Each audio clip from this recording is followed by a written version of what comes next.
Well, we are at the noon hour. We're going to get started, and I want to welcome everyone. And I thank you very much for joining us for this month's installment of the Landscapes That Last webinar series. Today, we're going to be focusing on the native perennials that thrive in the shade. These plants are equally as important and an asset to our yards as the sun-loving plants are. So we're very excited to be talking about them today. My name is Gloria Putnam, and I am with the North Carolina Sea Grant. I also help coordinate the Coastal Landscapes Initiative, or we call it the CLI. It is dedicated to fostering practices that support healthy coastal landscapes and habitats. So our presenter today is Shannon Currey. She is a horticulture educator with Izel Native Plants. She has worked in the native industry since 2006. She serves on the North Carolina Plant Conservation Program Scientific Committee and has held leadership and advisory roles with several national horticulture organizations. She's based in Durham, and she frequently speaks to professional organizations, public gardens, and community groups all across the country. And her expertise, among other things, includes native grasses, sedges, and herbaceous perennials. Shannon has been a valuable contributor to the Coastal Landscapes Initiative over the years, and we are really pleased to have her today because she is, as you can imagine, in demand.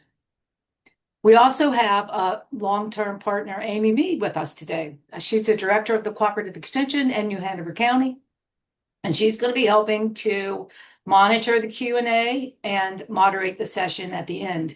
And the session, we do have 15 minutes dedicated at the end for question and answer at 1 o'clock, from 1 to 1:15.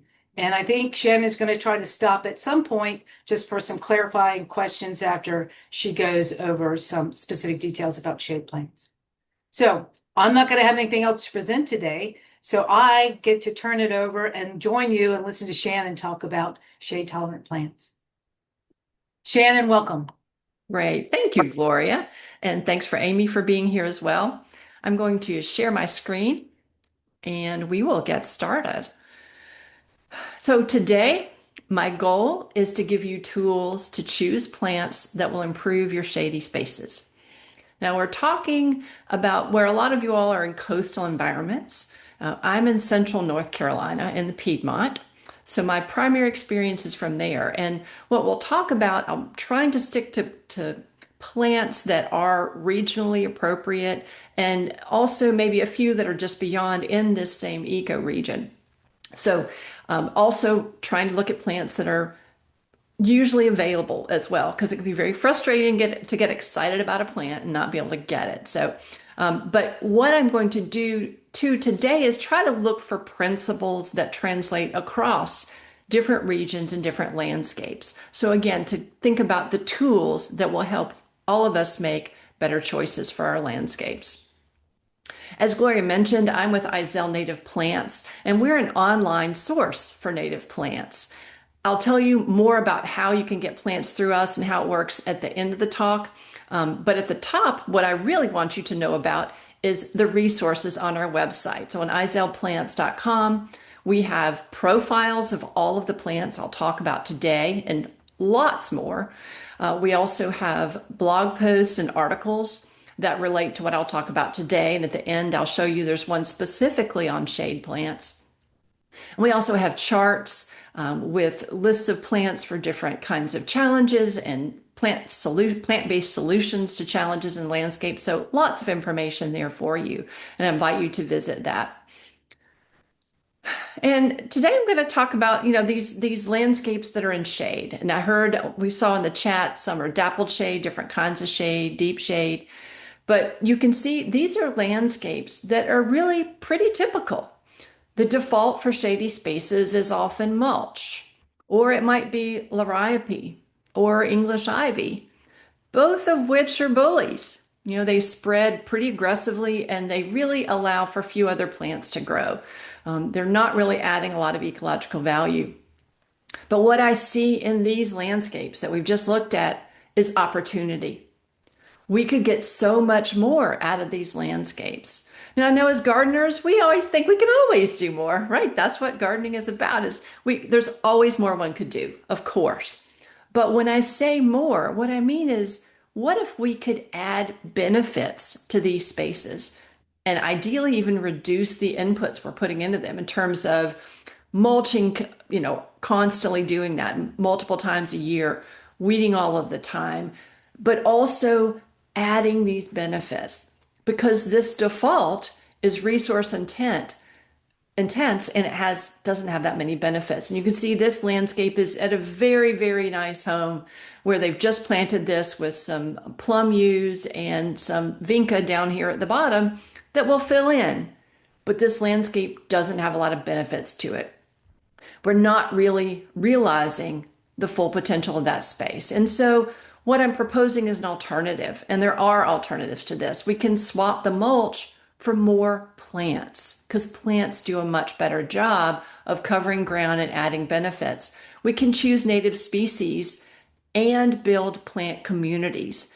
So creating habitat, adding lots of biodiversity and gaining ecosystem benefits and services.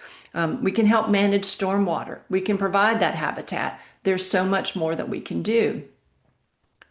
So what I'm going to do today, just to give you an outline of that, is we'll start with some shade basics. What do we mean when we talk about shade? What is happening there? And look at a few shady environments just to touch on those because those are often good analogs. We can look to shady environments to give us clues about what plants might do well there. I'll talk too about plant response to shade. Plants have adapted over millennia, of course, to handle this. And so we'll look at what are we looking for when we're talking about shade plants. And then I'll talk about some perennials for shade. As I mentioned earlier, focusing on a lot of those that I hope are appropriate or that are appropriate to this ecoregion, but also will work for your shade and your space. And then I'll touch on a few resources at the very end. So let's look at shade. What we mean here is that plants reduce the light available for other plants. It also might be that there are structures like buildings or arbors or fences or other kinds of human-built ways that we might reduce the amount of light that's available for plants. That shade is variable across the day. So we know when the sun comes up and then moves overhead and then finally sets, that affects how much shade there is in one spot across the day. So it's variable across the day. It's also variable across the seasons. So if we look first at the angle of the sun during different times of the year, right now we just passed the summer solstice and the sun is basically as high overhead as it will be. But if you watch the sun, you'll know that in the wintertime, the angle in the middle of the day is actually much lower on the horizon. And that affects how much sunlight is available to plants across the seasons, also throughout the year. Think about the change in a deciduous garden over the seasons, right? So that's early in the season. You're going to get, when the leaves are off trees, you're going to get a lot more sunlight early in the season than later when they leaf out. And then through the years as those trees mature. So you may start with a very small sapling and over time that tree gets larger. So you get more tree canopy, more cover. So shade is really variable. Now in horticultural world, we tend to think about sun exposure or shade in terms of hours of sunlight because most of the time we're not going out there. In fact, almost none of the time are we going out there with a light meter to see exactly how much sun plants are getting. So we tend to talk about it in these hours. And so on a very sort of unscientific gathering of different ways of talking about shade across lots of different sources, I think this is a pretty good way to think about it. And this is adapted from the Farmer's Almanac, that full sun really means, 6+ hours of direct sun. So these areas get a lot of sunlight. Part sun might be 4 to 6 hours of direct sun, but some of that is in the afternoon. So stronger sunlight, more intense sunlight. Part shade may be a similar amount of time of exposure, but more in the morning. So that softer, gentler sunlight. And then full shade would be 2 hours or less, right? So there's some in between there, but basically full shade is when there's very little sunlight at all. And that shade, again, can be cast by structures or by tree canopy, but all of this is just thinking about those variations. We also know that there are different kinds of shade. So one of the things that Gloria asked in the question before we got started was, what kind of shade do you have? Well, as I mentioned, there's morning and afternoon shade. So in the summer, for example, west-facing plants are going to get the hottest sun of the day. So that's where typically, we choose tough, drought-tolerant plants that can handle that sun and potentially pretty dry conditions. With dappled or filtered shade, what we typically mean is that when sunlight is coming through a canopy of open tree branches or through a lattice structure, or that pattern of light shifts throughout the day. It's common in woodland settings or in a woodland shade garden where plants might receive a fair amount of light, but it's unpredictable and it's highly seasonal. So early in the season, you'll have more. As those trees leaf out, you're going to get less sunlight available. So it's unpredictable too throughout the day. If you've got leaves that are part of that tree canopy, it's going to be shifting. Edge shade, on the other hand, might be at the edge of woodlands or around an individual tree. So you might have enough light for growth, but it does provide some protection during hot summer days. So thinking about, again, that tree canopy and what's on the edge, or in the transition between a very open habitat like a meadow or out in a front yard in a lawn area where you're transitioning into more shady spots. Bright shade usually falls on surfaces near lakes or ponds or windows or even white walls. So it's reflected light. So it may not get direct sunlight, but it does get some light because it's reflected off some surface. Deep shade, that's the north side of a house near a wall or under an evergreen or closely spaced shrubs and trees. So when it's really, really dense shade, typically not much is going to grow there. And that's a place where we might need to be taking an environmental cue that it's going to be difficult, if not impossible, to grow plants in that kind of very dense shade. So I would encourage you then to observe what kind of shade you have in your own space. What is it like there? And in order to do that, I find it helpful to find and consider natural habitats, especially when it comes to using native species. Is there a natural analog that you can find out in those other settings? So I just pulled up a few shady habitats from the coastal plain. And when we think about habitats, they're really going to be, or ecosystems, excuse me, they're a combination of soils and topography. So are there hills, slopes? Is it down low? Is it an area that's, in between two slopes? The orientation. Is it facing north, which is going to be cooler and shadier? Is it facing south, which is going to be hotter and drier typically? So on the coastal plain, we have, for example, a maritime forest. Now that might occur along barrier islands or on the mainland, on protected or stabilized upper dunes and flats. These are often very dynamic environments and they're often disturbed. So you're going to get some areas that have typically low growing trees and they're often very much buffeted by the wind constantly. So that's where we see those very angled trees, that are stunted and growing at an angle. And so that's going to affect the amount of moisture that's there. So if it's very windy versus very protective, where it's very windy, you'll have drier conditions. Where it's protected on these maritime forests, you may get more moisture.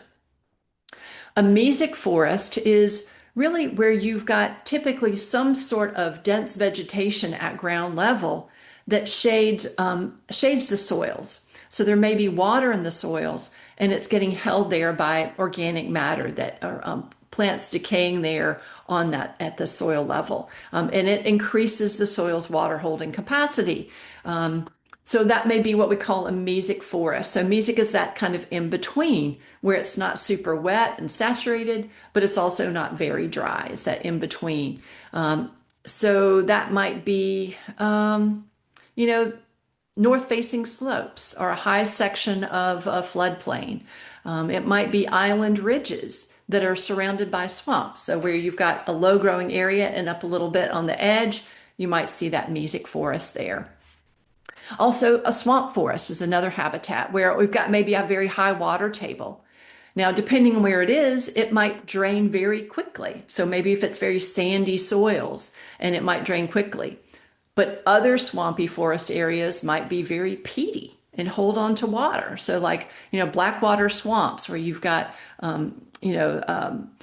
tall trees, tall cypress swamps and that kind of thing happening. So in those swampy forests, they may dry out more slowly because they've got that coverage and they may be cooler as well. So they're going to vary a lot.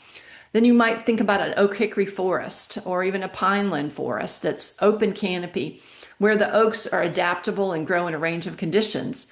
But because it's drier there, you might have fewer herbaceous plants. These oak hickory forests, especially on the coastal plain, are often dominated by fire. So again, they may be drier because of root action from trees. But in all of these forested habitats, there are shady areas. So think about the canopy level, the understory, what's present there. Is there an understory? And what's happening on the forest floor? Are there plants there? Is there an herbaceous layer? And look at those. And in those forested shady areas, think about those different layers. Those habitats are in contrast to more open ones, like pine savannas that cover a lot of the coastal plain and other grasslands where there aren't trees. So try to sort of think about those. Are there plants there that you're familiar with and might translate well to cultivated species? So when we're thinking about plants and their response to shade, we understand that plants use sunlight to transform atmospheric carbon dioxide into food, and they do that via photosynthesis. So when plants are doing that, they compete with others for access to that key source of energy.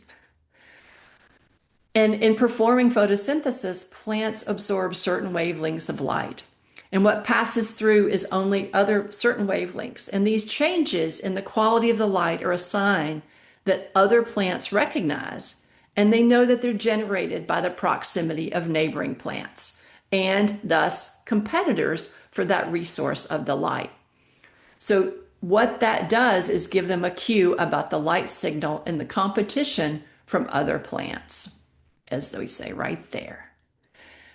Also, in performing, and in doing that, plants have evolved so they recognize the presence of others and they recognize that competition.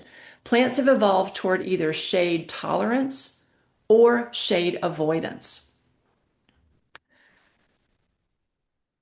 Shade avoidant plants elongate in lower light. So they're ones that really need that sunlight. And when they have that competition, that lower light, they're going to stretch and elongate.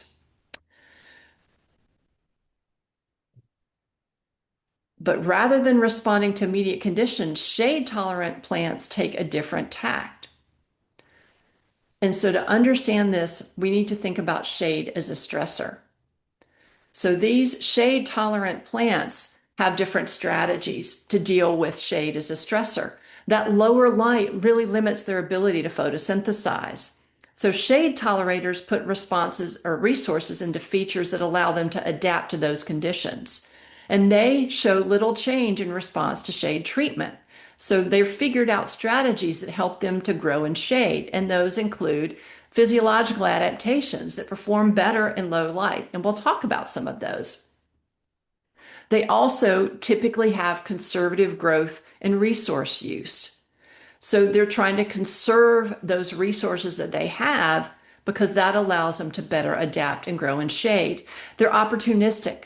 They exploit temporarily favorable conditions. So they're figuring out ways and strategies to really deal with that. And by preserving what they have in that with a conservative growth and resource use, they may have, for example, a low leaf turnover rate. So they're doing things to be very conservative about their growth because they have a limited resource in that sunlight. So what are some of those, as I said, that last point, they prioritize preservation of existing organs over production of new ones. So again, a conservative strategy where they're really going to hold on to what they have and prioritize that over trying to grow new leaves, for example. And we'll talk about a few of these in specifics. So what are some of those adaptations? Now, plants that are shade tolerant don't necessarily have all of these, but they often show some of these characteristics. Some of those might be larger, thinner leaves, like you see here in this, and this is an ecosystem in the mountains. And you can see those really wide leaves. Look at that very dense understory that's there. Lots of larger, thinner leaves. And those thinner leaves are helpful because a plant can use that larger area to capture more sunlight. Also, thinner leaves are less costly to produce than thicker leaves are, so they're expending fewer resources. Also, shade-tolerant plants tend to grow more slowly, like this partridge berry here that I'll talk about more later. It's a relatively slow grower, so again, a conservative growth strategy. Also, a lot of shade-tolerant plants can exploit brief periods of life very efficiently. So ephemerals like this Podophyllum peltatum, the Mayapples, or the ephemerals. There are plants that are shade tolerant also that have more rapid response when there's increased light intensity. So they can open up the stomates, those pores that are often on the underside of the leaf, to let in more carbon dioxide, to let photosynthesis occur. They can do that in response to that dappled shade we talked about earlier and the sun flecks that come through, because it's a very dynamic environment. So they can do that very efficiently. So there are all these adaptations. We're just going to talk about adaptations we can see, but recognize there are even more going on internally. Some other ones that we can see would be evergreen foliage. So remember, they're holding on to what they have rather than growing new ones. So that's also a strategy that can be helpful in tolerating shade. Also, reduced flowering and seed production, like this is Trillium pusillum. I think it's a plant, a species that is native to the coastal plain area. And Trillium really produce very few seeds, but they invest a lot in those seeds. So they're making a very calculated kind of risk, if you will, in putting more resources into fewer seeds. And that means they're investing in that because they don't want to necessarily invest a lot in a lot of seeds. So we'll talk about that a little bit more as well. But these are all strategies that you can see are relatively conservative and really focused on preservation. And so that reflects that conservative approach to reproduction. Also, there might be other modes that do well in terms of reproduction, like vegetative spreading, where seed germination is reduced. So if you have reduced sunlight, it's hard for seeds to germinate. And so spreading vegetatively might be a good way to get out there and get more light for a plant. So as we start thinking about which plants to use in shade, there's some characteristics to think about and to look for. And I've also found when I'm choosing plants for shade and looking for shade-tolerant plants is a very helpful tool. It's called heliophily. And heliophily is the degree to which a species has fidelity to or requires sunlight for its growth, reproduction, and success. And this is an index. Heliophily is given a 0 to 9 score. And this is, I will tell you more about where you can find this heliophily index, but it was developed by the North Carolina Botanical Garden as part of their herbarium project in the flora of the southeastern U.S. And they have a rating from 0 to 9.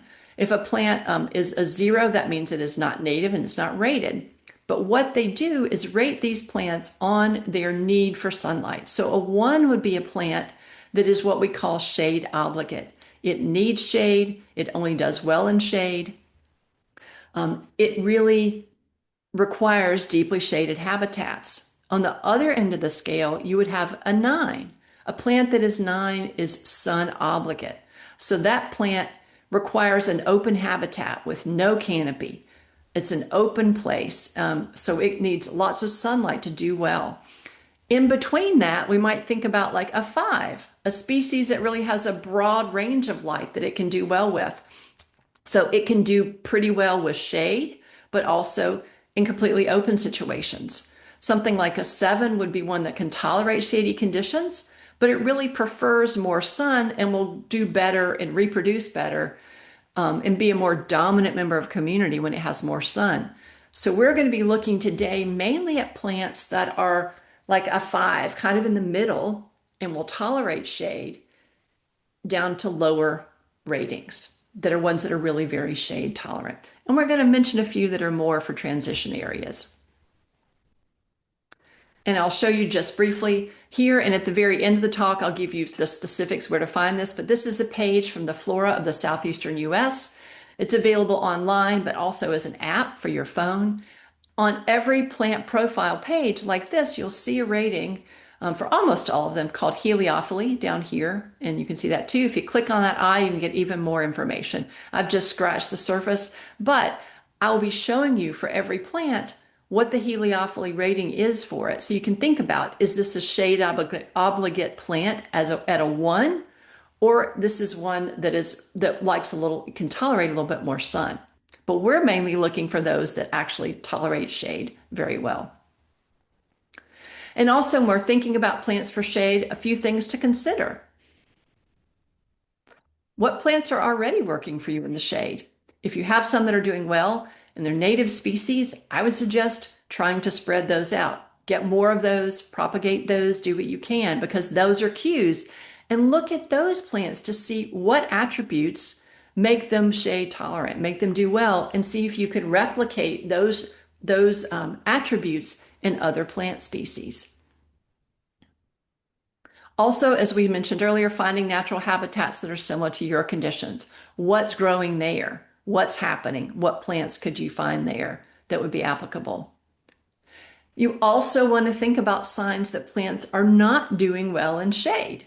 So if you see elongation, if you see a plant stretching, it's probably not getting enough light, and it's probably a shade avoidant plant rather than a shade tolerator. And the most apparent sign of too much light on a plant is leaf burn. This typically causes yellowing of leaves, usually at the top of the plant, and then the veins stay green. And the leaves will take on kind of a yellow or brown, almost a burnt look. Now, the key here is that that can also be mistaken for a nitrogen deficiency, but with nitrogen deficient leaves, they typically fall off. If it's light burn, the leaves won't fall off or you can't easily pull them off. So that would be the difference there. Okay, we've talked about shade tolerant attributes in plants, those conservative strategies that they tend to take on and some of the specific attributes. And before I move on to specific plants, let me just stop there and Amy, see if we have any questions about the shade basics before we move on to the plants. Let me pick my hair.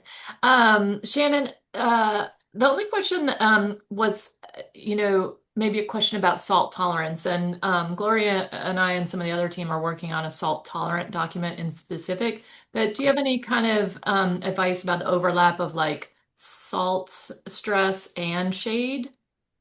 Oh, that's a really good question. And I don't. I've thought about a lot of these plants in terms of their salt tolerance, but that's a great point that salt is also a stressor for plants. So we might be looking at plants that are what we call stress tolerators, which a lot of these plants are. In terms of sort of the concept of how that works and what we look at, I think looking at some of these environments we've already mentioned, those maritime forests, those swamp forests, especially ones that we do see in environments where you're getting salt spray or you're getting a high water table. So I'll try to note that when we go through that. But physiologically, I'm not sure what's going on there because botany is not my jam. But it's a great point that we're thinking about plants that are stress tolerators, and that's a whole other a topic we could look into. And on Izel's website, we actually have a really good blog post about plants and what's called sociability and thinking about stress tolerators and competitors and different things. So that's something we can share later on as well. Sweet. Thank you. Okay, great. All right, let's move on to some plants then. Okay, plants for the shady side. I'm kind of breaking these up into chunks. I'm going to start with seasonal flowers, so showier, flowering perennials, ones that would, that people are going to notice more in the shade. Excuse me. And then I'll move on to some others that have different attributes, but we'll start with those showy flowers. And for every plant, I'm going to show you a range map too. And this is just an example of Virginia bluebells. And what I just want to show people is I'll explain what the map is about and tell you a little bit about why I think they're important to show. So on this range map, what you can see are the states, but also within those, the counties. And when there is a botanical record of a plant growing there, and typically in a natural environment, you will see that county colored in. When it's green, it means that plant has been documented and is present. If it's sort of more of a yellowy orange, that means that plant is present, but it is rare. So it occurs there, but it's not common. Extirpated would be those brownish colors, and it would mean that plant used to grow there, but has no longer been found in under recent documentation. And then a blue county means that that plant occurs there, is growing there, but most likely through human intervention. And again, these are botanical records, so it doesn't mean the plant has never grown anywhere else, but this is really based on documentation through herbarium specimens and other kinds of botanical documentation. So take it with a grain of salt. And also, documentation isn't always great, and it's not always consistent state to state.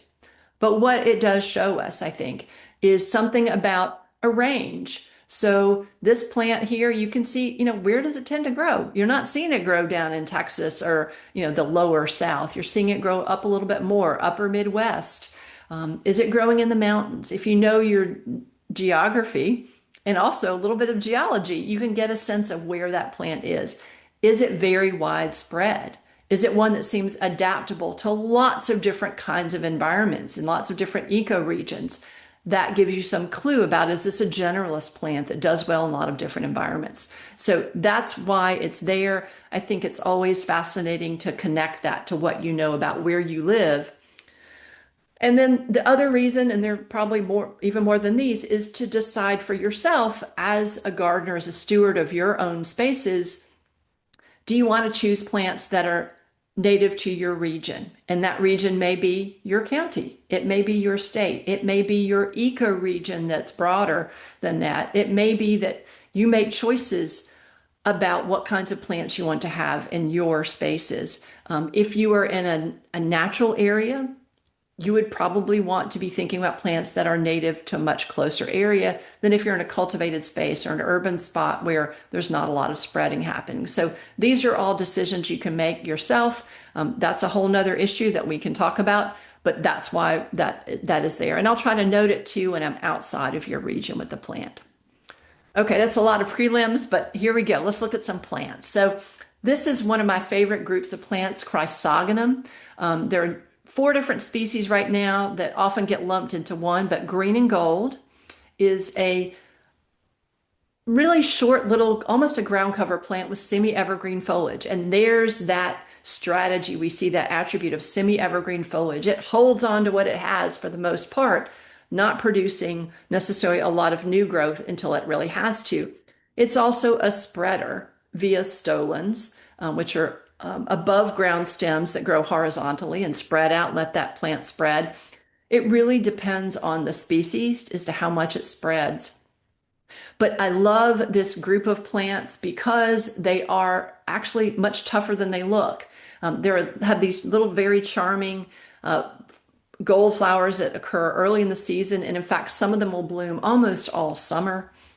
They prefer moist conditions, but will tolerate drier. And they're also deer resistant, not a favorite for deer. But what I want to show you is there, as I mentioned, there's several different species that are now being sort of separated out, but they've mostly been included under Chrysogonum virginianum, the Virginia green and gold. And you can see this is the range for all of those species. There is one that is primarily found down here in the lower coastal area, the Gulf Coast area in lower Alabama. LA, we call it. And that's one that's a little bit more spready. There's some others that are further up. And what I would say is no matter what species you see available, if you see it, get it. Because they're all great. As I said, some spread more than others, but what I love about it is it's very resilient. It handles shade. It will handle a little bit more sun.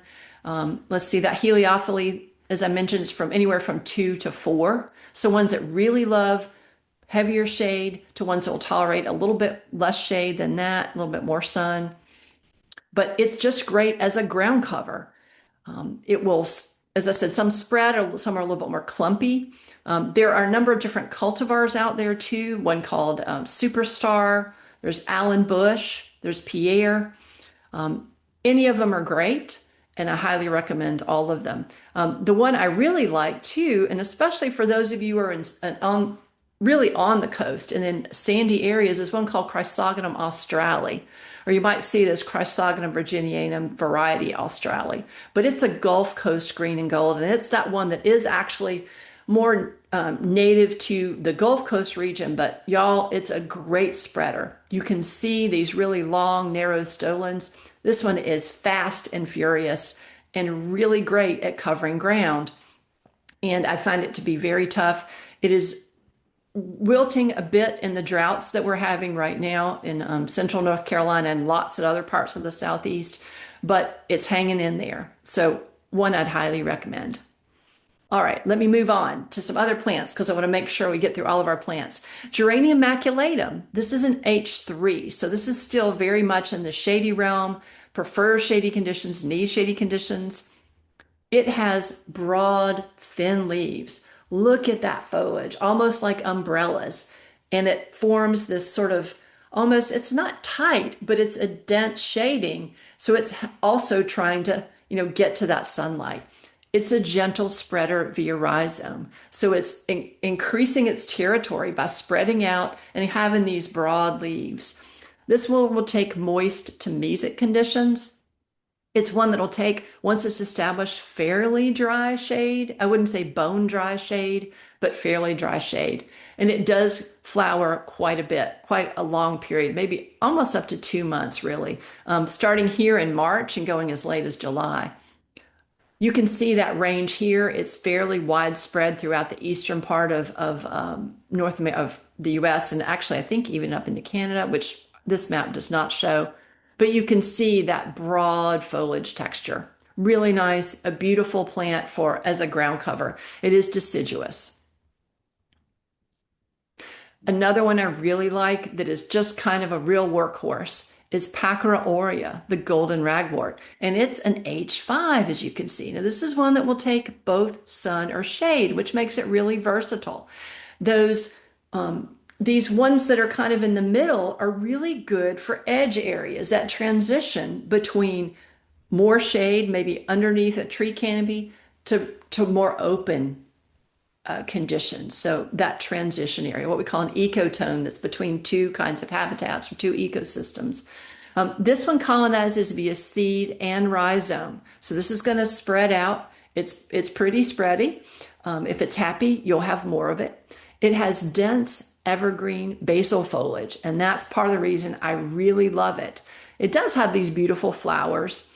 You find this one in moist forests or bottomlands, stream banks, and you can see that basal foliage.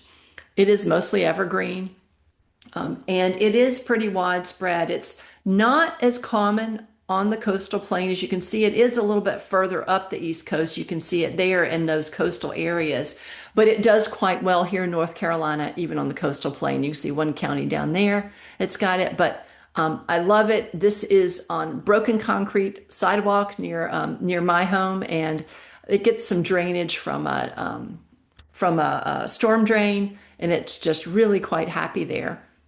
You can see it here kind of in this lower ditch area. This is in spring before the trees have leafed out. It's soaking in that sunlight and really making a beautiful display.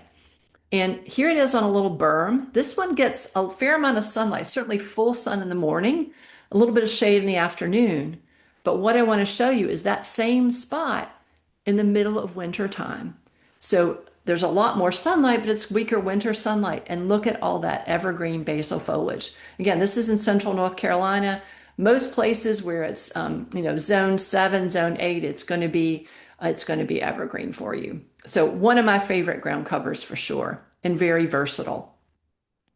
So moving more into late summer into fall bloom and back down to a H3, so a little bit more shade tolerant and really preferring shade, is Eurybia divaricata, the white wood aster.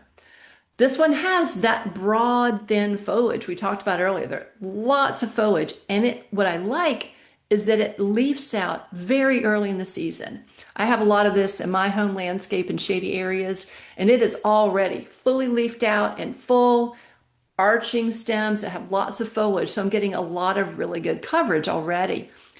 It will bloom late summer into fall with tiny little blooms. I'll give you a picture of that in a moment. And this one is great because it's the nectar and pollen of the flowers attract a wide variety of bees and other pollinating insects. And the leaves are also a host to a number of butterflies in their larval stage. So it's great for pollinator support. This one, again, just a little bit on the coastal plain, but really does well in other parts of North Carolina on the coastal plain. You usually find it in moist to fairly dry forests and woodlands. So kind of those mesic conditions we talked about earlier. You'll find it also in some bottomland areas. And you can see it really provides, again, that really nice coverage and just hundreds of tiny little flowers. Even any one flower is quite small, but there are hordes of them. So they're lovely. Moving on to some more flowers, and this is a late summer bloomer. When fewer plants are blooming in August and September, this is white turtlehead, Chelone glabra. Again, we see those wide leaves, and this one is a gentle spreader. This is for wet areas. This one needs to have moisture, consistent moisture. You find it along stream edges, swampy areas, wet meadows, and it is about 2 to 3 feet in height. Let's take a look at that range. This one does occur on the coastal plain. As I said, in those swampy areas, wet meadows. There's another Chelone called Chelone lyonii, which I think is really more in the mountain regions on the East Coast, up the Appalachians. It is also a great grower in those cooler regions. But Chelone glabra for hotter areas, I'd say, is the better bet. And I love those big fat flowers. Bumblebees love to crawl inside those. They're one of the pollinators that can really muscle its way inside that. This one also, if it gets too tall for you, because it can get maybe up to 3 or 4 feet tall, but if that's too much for you, you can pinch it back early in the season and it'll bloom later on a little bit shorter and smaller. It also emerges early with a lot of foliage, so you get good coverage. And looking at a heliophylle of 3 is Solidago caesia. So we tend to think of goldenrod as a sun plant, but there are several species, this one included, that really prefer shady conditions. And again, you get thin, wide leaves. Now, I realize these don't look that wide, but they're wider typically than a lot of goldenrod foliage might be. Not always, but often. It is a gentle spreader, so it stakes out some territory. It prefers moist, well-drained soils, but it does tolerate poorer, drier soils and is somewhat drought tolerant once you get it established. It has these gently arching stems that are covered in these, beautiful loose clusters of bright yellow flowers. Most of that happens at the tips, and it thrives in that part sun or dappled shade. It is also what we call a keystone genus, Solidago. It is one that really is foundational to supporting food webs. It is one of the herbaceous perennials that most often is associated with feeding butterfly and moth larvae as a host plant, as plants also feeding specialist bees. And you find it really is a keystone in holding up the food web in local ecosystems. So this is a great plant to add. As I mentioned, it's a larval host plant for a native leaf beetle, for leaf hoppers and several flies. It really extends the pollinator season and resources for provisioning those pollinators. It supports 10 specialist pollinators. So this is just a great plant, very widespread in the eastern part of the U.S. It can lean over as those stems grow and extend outward. So you want to give this one a little bit of room or you might plant it next to some taller or more robust perennials that provide some support for it. Okay, moving on. Those are some of our showy flowering perennials. We're going to look too at another strategy, and that's what ephemerals tend to use, and that is really being able to exploit limited light when it is available. And so in this strategy, these ephemerals will begin their growth period and in most cases complete their life cycle for the season before the leaves come out on the trees, before there's a full canopy. So if we look at one of the ones that is really kind of most often, most well known is Mertensia virginica, Virginia bluebells. This one grows quickly once the danger of any frost has passed. And I realize in the coast, you're not getting a lot of frost.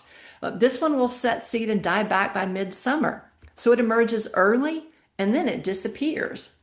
And it emerges early with these wide, thin leaves.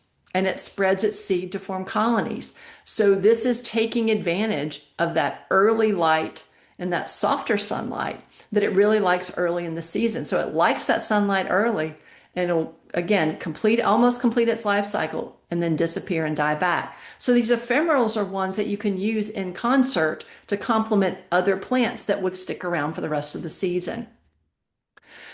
It's just barely native to this region, but it does very well.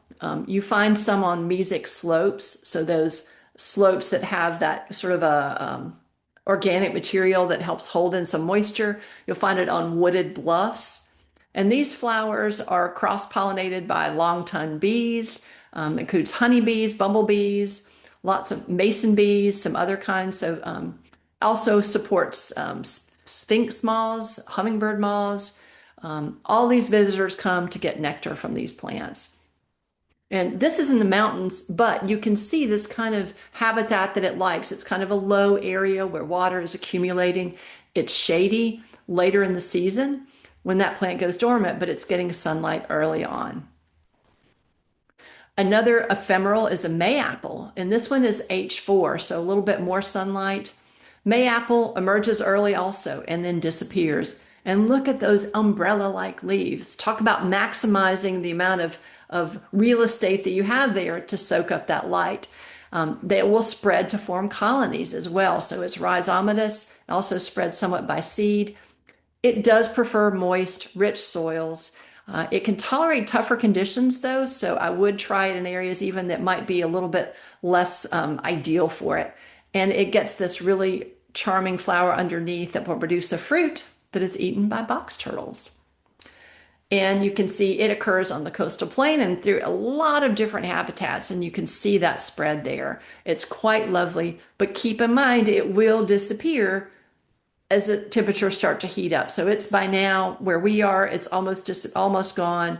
And so it's a good layering effect. So in the spring, you can have this and have other plants coming up around it. A couple of other plants to think about in terms of exploiting early light. Claytonia virginica, the spring beauty, comes up early and then dies back. And one that's not a true ephemeral, but blooms very early in the season is Sanguinaria canadensis, bloodroot. Again, not a true ephemeral, but because the foliage sticks around, but this one that puts on a wonderful show early in the season. And then also in our shade areas, we really need a foundation for the landscapes. So foliage plants can carry that load.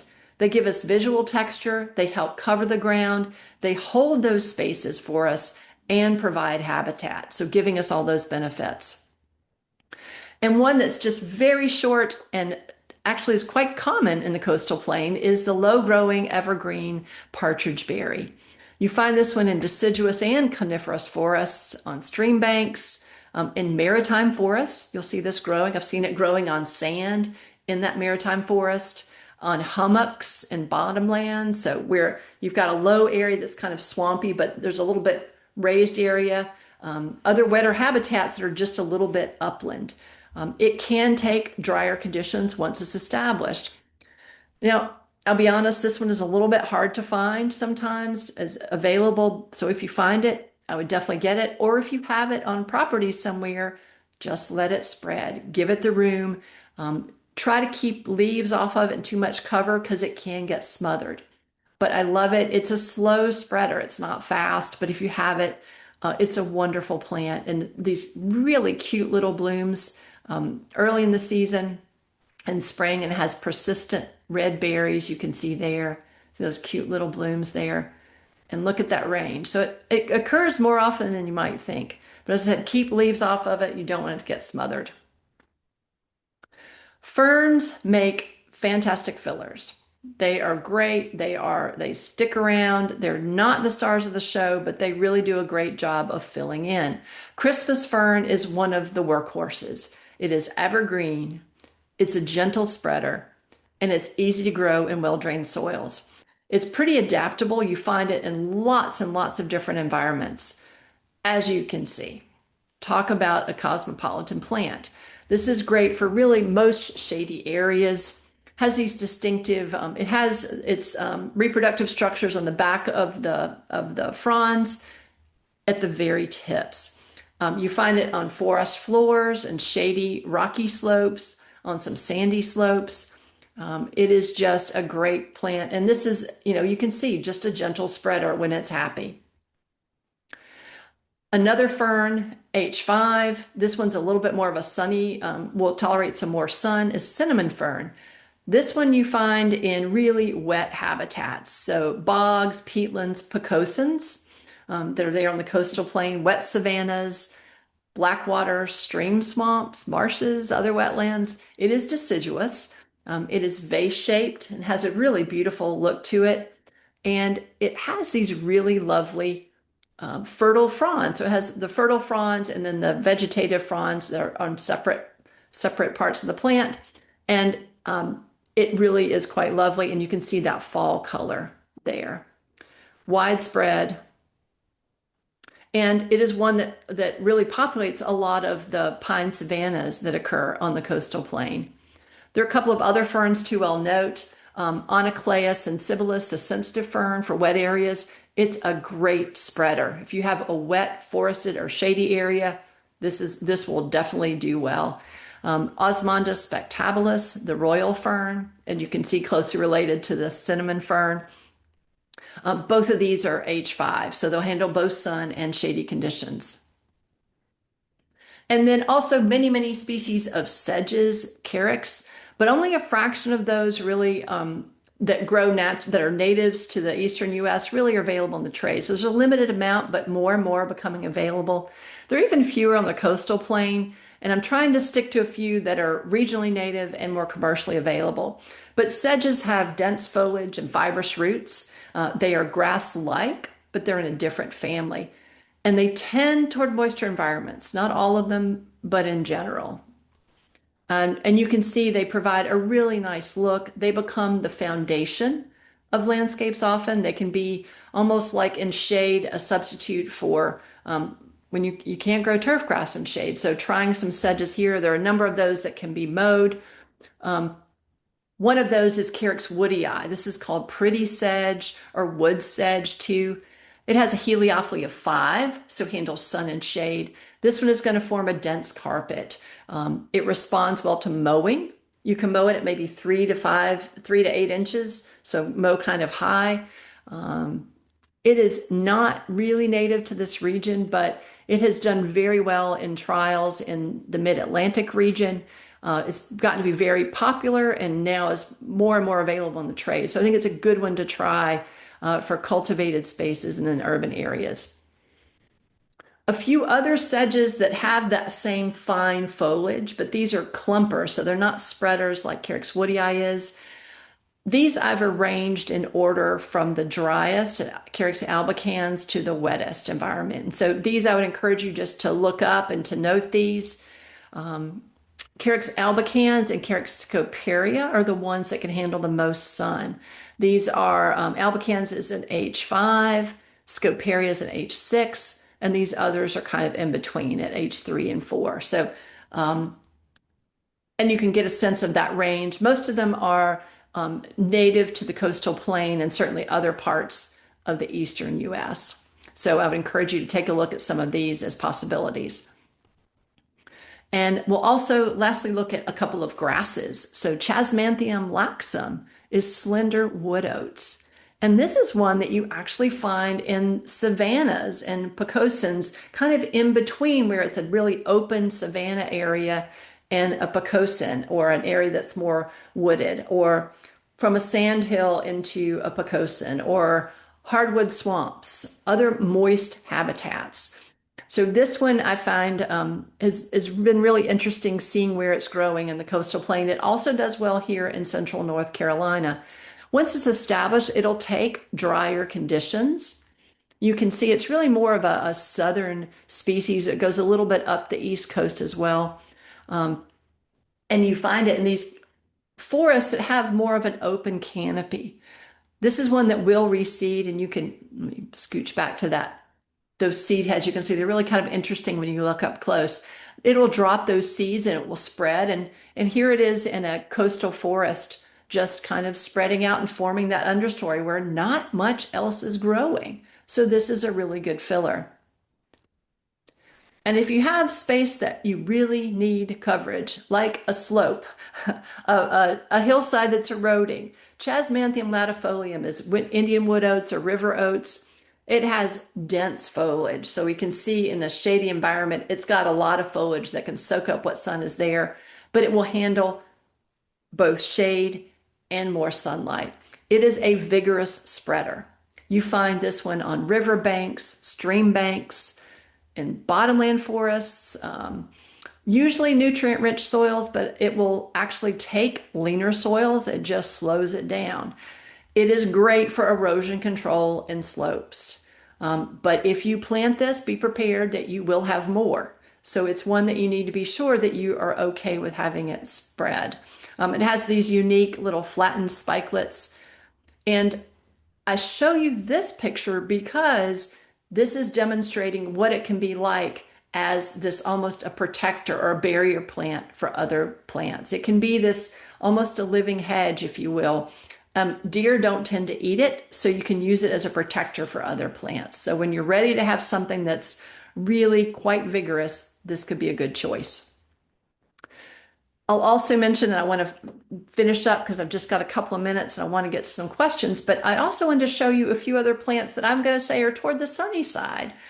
These are plants that would be good for transition areas. So you've got shade, but moving into a sunnier area, because a lot of us have that kind of space. You don't go abruptly usually from shade to sun. And this is a list, and I will be sharing a plant list with Gloria for that she can send to everyone afterwards with a link to the recording as well. So don't worry too much. You can get a screenshot here. But these are all plants that are regionally native that will handle a little bit more sunlight than the ones we've talked about. Some are also H5, and we talked about some H5s, but a little bit more than that also. And I wanted to show you Virginia creeper. This is Virginia creeper as a ground cover. And believe it or not, that's over English ivy. So think creatively. Think about using it a little bit differently. It can be a vigorous spreader, and in the right spot, that could be just what you need. It's a primary host for sphinx moths. It attracts hummingbirds and butterflies and bees. It provides food for birds and small mammals. It's a very ecologically beneficial plant. And this is Gelsemium sempervirens, the Carolina jessamine. I thought this was a really creative use. This is in my neighborhood on a slope, and it is just covered with Carolina jessamine. When it's not in bloom, it's holding in that slope. It's not fancy. It's a very simple planting, and it's got some other stuff underneath, but it's doing a lot of good work. And last planting advice, a few things to say about shade. Often you're going to get better availability of plants for shade plants in spring. A lot of those spring bloomers are just easier to grow. Growers tend to have them in spring, so they may be more available then. Also, there's some advantages to using plugs as opposed to seed and shade. Seeds don't germinate as readily in shade. And often live planting is important in shade areas because in that first year, getting them established, because as we know, plants in shade tend to be more slow growing. And you may have competition from weeds. So getting them established is often easier to do that with live plants, and plugs are easy to manage. Some plants need to be planted together a little bit differently. So in shade, you may want to plant more densely than you would in full sun because those plants are slower growing. We generally recommend planting densely because you get good coverage, but in shade, it may be even more important to do that. And also a note, focus on textures when you're planting. Um, you can get a lot of color with shady spots, but with sunny spots, but with shade, focusing on texture gives you opportunities for visual and tactile texture. There are ways that you can make beautiful, beautiful plantings in shade if you're focusing on texture. So I'd invite you to treat shade as an opportunity to add ecological benefits to your landscape. You can add habitat, you can manage stormwater by slowing and filtering runoff, you can make it more beautiful, you can add life. And so I'll wrap up, and I know I'm just a couple minutes over, but I'll be quick. The resources that are available, and this will be on the PDF that Gloria will share, that heliophily index that I mentioned, which is really helpful. You can find on the Flora of the Southeastern US website. That's there. And as I noted, we're an Izel native plants at our website. We're an online retailer for native plants. So we sell plants that are grown by wholesale nurseries across the Mid-Atlantic, the Northeast, the Midwest, and the Southeast. Anyone can order plants from us online, including professionals and home gardeners. There's no minimum order, and the plants ship directly from the nursery to you. We have just added this past year Charleston Aquatics and Environmental, which is outside Charleston, North Carolina. Their inventory isn't online at the moment, but it will be for fall. So I invite you to browse our website. We offer a wide variety of native plants in plugs and smaller sizes that are normally only available to wholesale customers, but anyone can buy through us. And also, just to wrap up and say, all those resources I mentioned, and I'm going to invite you to sign up for our newsletter, which I'll include on this last slide and leave up while we get to questions. So I'll say thank you for joining me, and I hope to see you on the coast.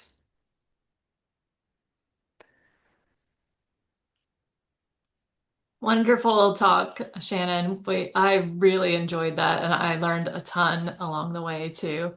Thank you. Got a lot of nice compliments about people just really loving this webinar. I think we all have challenging spots in our yard, and so this has given everybody a lot of food for thought. Oh, good. A good bit of questions for you. Great.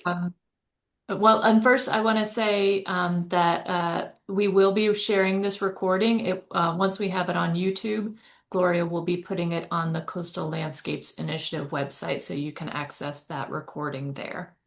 Um, uh, Somebody asked, they are looking for, and they use the word steppable, but what I'm going to guess it means able to handle some foot traffic Right. with ground covers for under oaks and other larger trees. Ooh, that's going to be challenging. Um, there are some of the sedges will handle light foot traffic. There's not a whole lot that will handle consistent, foot traffic, like would be the understory for a path. For shade, there's a great full sun plant, Juncus tenuis, the path rush, that's great, but that's really for sunny conditions. Let me go to my my sedge.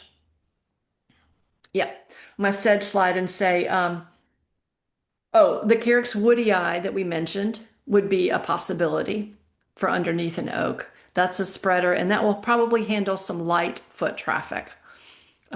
But again, not if it's a place where you're walking consistently, it's more of a path rather than, a part of a bed. A few others, let's see, Carex albicans is probably going to need more sunlight than right underneath an oak tree. Carex bromoides, oh, let me see. I'm going to say probably Carex rosea would be my choice for that. It's a heliophily of 3, so it's very shade tolerant. It will handle, again, light foot traffic, some stepping. What else would? I don't know. The partridge berry can handle a little, but not much. Let me pull that one up. Maybe frog fruit. They would need a little more sun. Wait, The frog fruit, I almost included frog fruit, but it really does maybe like like a little more sun. it Yeah. likes a little more sun than that. Yeah, that's the phyla nodiflora, and that's a great ground cover. And if I should have slipped it in anyway because it's just such a good one. That one is tough, resilient. You can walk on that one. Let me pull up the there we go, the Mitchella repens, the partridge berry. It'll handle light foot traffic and it would be fine. And it, in fact, it grows under oaks, especially live oaks. I've seen it in the maritime forests there. Um, of the ones we talked about today, steppable. I will You say Carol Peoples did just ask about phyla nodiflora under trees and how much shade does it actually tolerate? that's a good question. I'm trying to think what the Heliophilia that is, and I am not sure. But I want to say that one's more like a 7 or an 8 even. Um, because I looked that up before we got a couple of days ago, and it is I didn't include it because it was not under 6 or under. So that one really. Now that said, It's on Flora, it's listed as a 9. I do think it takes way more shade than that though. well, I think you're probably right because I know I've seen it growing. What I Mhm. think the key here would be is it dense shade or is it dappled shade? If it's dappled shade, I'd give it a try, and I suspect it would do just fine. So, and Amy that's a great point that this Heliophily, I don't want to make this out as like the end all be all.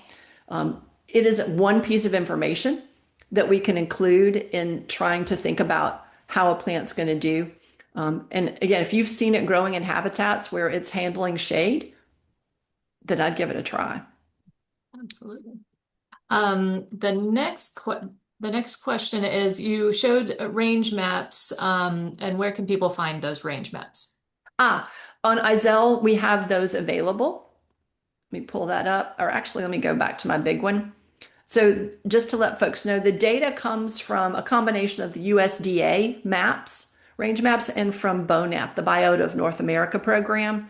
And on Izel's website, we combine them into this map. So, on Izel's site, you can see that under any plant profile, there's a tab called Maps and More, and you can look there.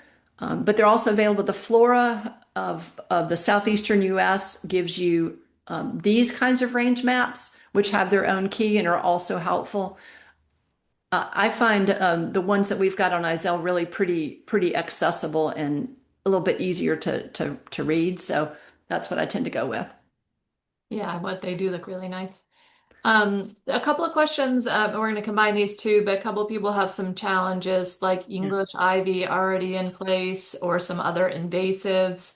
And so are there plants that can outcompete those? Removal? There's another question about greenbrier and which is a native plant but can be a challenging aggressive plant for people. Yes, that's for sure. That one's thickety uh, and tough. Yeah, let me start with the early part that yeah, English ivy is difficult. I live in an older established neighborhood where there's a lot of it. So I showed you that Virginia creeper at the end, which will actually do that's actually over English ivy, but ultimately and ideally, I'd say removing it is going to be your best bet because it will coexist with a lot of other plants. It's hard to crowd it out. And you often can wind up with something that's even more difficult to deal with. So, what I always say, though, I want to be really clear with folks. If you are on a spot where erosion is a problem, so if it's on a slope, a ditch, any place where it's erosion is a problem, before you remove something that's already growing there, have a plan for what you will plant there instead. Because a bare hillside where erosion can happen so much more quickly is worse than having a hillside, even in my opinion, of a non-native plant because that's really contributing to poor water quality and all kinds of issues. So have a plan for that. But I would say removing English ivy is labor intense, but it can be worth it if you can start small and move out from that and maybe establish some of these more vigorous spreaders in that spot first and let them move out and sort of in tandem remove and plant and remove and plant and let those spreaders happen. As I mentioned, these vines, if you're depending on your spot, it may be that the chesmanthium is your best buddy. That's a good vigorous spreader. That might even outcompete ivy. It is possible. What are some other ones that would there's a reason ivy is problematic because it is really tough because it's evergreen. It's difficult to get rid of, but there aren't in shade. It's difficult to find competitors. The greenbrier, the catbrier might outcompete it, but it also is challenging because I mean, so is poison ivy, right? We have some challenging natives that in cultivated spaces are difficult to live with and to manage around. I don't have a lot of experience with the catbrier, so I'm not going to be much help at that. But in terms of English ivy, removal would be my best first strategy. I would try to overplant it with some other plants if you can. As I mentioned, this hillside with the Carolina jessamine has ivy underneath, and it is starting to choke it out. So if you've got a spot like that, that may be a way to try. That's all I've got at the moment. Yeah, that's a challenge. Certainly, there are removal strategies. Someone suggests mowing, covering with cardboard and wood chips, and you can also go the herbicide route as well. So it will continue to be a challenge, though, for Oh, sure. it is. Yeah, that's true. The removal technique or the particular tactic that you use varies a lot. It depends on how comfortable you are with using herbicides. Or the thing about cardboard, I'd caution folks is that cardboards are highly variable and some of them do contain toxic compounds. So just be careful about that. Wood chips are a thick layer of wood chips is what I would typically recommend in terms of I love the idea of mowing and then doing some hand removal and then putting down a thick layer of wood chips. Good advice. Someone, and I'm not familiar with this species, but someone asks if you're familiar with instead of Pekara aurea, Pekara aptera, which may be an old botanical name for that. Yeah, I don't know. Aptera, I don't know. There's Oveda, and if it's Aptera is not typically available in the trade but I'm not sure if that's an old name or not. I'm so sorry. I'm not Yeah, familiar with I that one. wasn't familiar with it either, so I thought I'd ask. Somebody else says, I have a friend who has offered me May apples in her woods. When is the best time to transplant? Ah, that's a good question because they're because they're dormant, right? That's I, they're easier to deal with when they are just emerging. You can try them. Um, well, actually, let me think about that for a moment because they are growing, actively growing during that time, and they're going to need to reproduce if depending on their size. But that's when it's going to be easiest to see them and transplant them. So I would try it then. I've planted them in spring when they're up fully up and had good success with that. The other way you can do this is to try to mark them with some sort of marker and try transplanting in the fall. Okay, very good. I'm going to ask one more question, then we're going to wrap it up. And this is a good question. What about planting new perennials around larger established trees? It can be challenging to dig amongst those tree roots. Any advice? Yes, absolutely. And we have on our website, we have a blog post called Best Practices for with planting with plugs and also one called Soft Landings. I recommend both of those. But when you're under established trees, you really want to protect the root systems. So you need to make as little disturbance as possible. That's where plugs really are best practice for planting underneath established trees because plugs have a very small footprint. You don't have to, and let me show those. You only have to dig a very small hole and leave about 2 to 3 feet margin from the trunk to where you start planting. Don't plant up near that root flare or right near the trunk. Your plants will spread eventually. Let them do the work and try not to harm. Really protect that tree health. Love that answer. Thank you, Shannon. You're welcome.